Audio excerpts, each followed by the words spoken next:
Hey everybody, Barantos here. So I just wanted to do a quick video.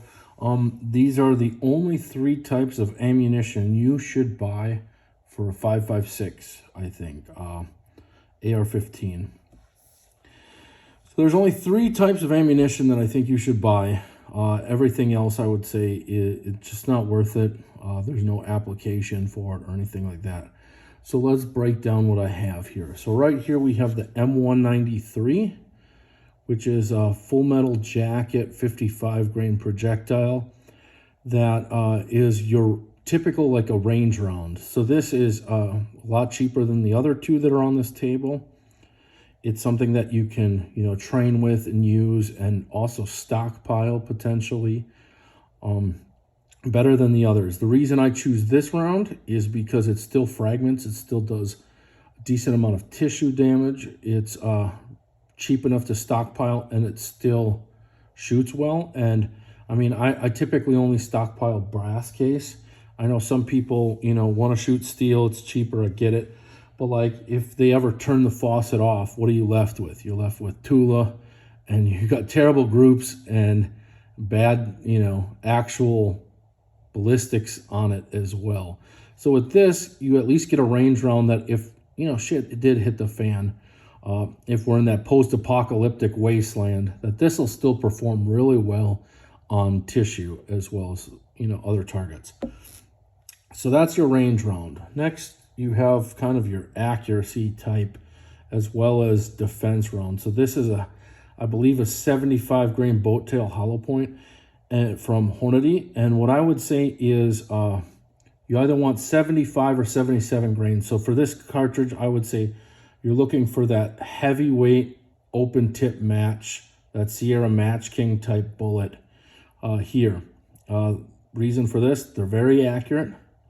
They're a little bit pricier, obviously, than the M193s, but they still have really great ballistics and terminal, kind of the damage that this thing's going to do. These tend to really perform well in gel blocks, in hunting, in those types of applications. So it's going to do a lot more tissue damage than the M193. It's also going to be more accurate, provided your barrel can handle the twist rate with these. Also, if you're shooting a gun with a barrel that can't handle one of these, you should switch. There's no reason at this point to not get a barrel that's, 1 in 8 twist, 1 in 7 twist. Something along those lines. Anything kind of bigger than that, there's no reason you shouldn't switch. It's only going to get better. So heavyweight, open tip match. This is going to be, just something that is accurate and does damage. Lastly, and this is a combined style. So middleweight, bonded soft point, or solid copper hollow point here. So this is going to be your real, like if you really need to drop something, this is your round. So this is a Spear Gold Dot right here. I believe this is a 64 grain. I also recommend Federal Fusions in this area. And then the other one is, some of those Barnes bullets, these solid coppers that are coming out are doing really well. So you're going to get a ton of penetration, or definitely adequate penetration with these, as well as the case isn't going to separate. The jacket's not going to separate from the lead, and then you're going to get a lot better terminal performance. So I've taken deer with these, and it's done impressively well. These shoot relatively accurate. The only, con with this is price point as well. You're probably looking at about $1 a round for something like this. The other option, like I said, is the solid coppers. The solid coppers are lighter weight typically, but they, it's all copper. So it's just gonna hold together, and it's gonna open up and do a lot of damage.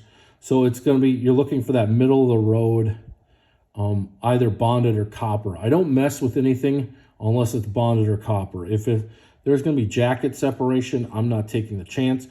The other reason is these bonded ones, as well as solid copper, handle barriers a lot better than just a traditional soft point, or let's say like a non-bonded bullet where that jacket's going to shear off right away, and this lead's just going to turn into tiny fragments and not really do as much.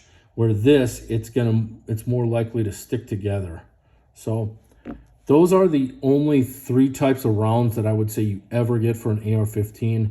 I don't recommend M855 because you're just poking tiny holes in things typically.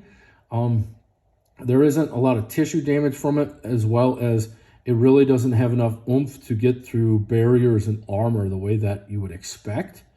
So, and I mean, just in general, you can't use it as a range round in most places. So why bother? This thing performs better in tissue. It's allowed at every range.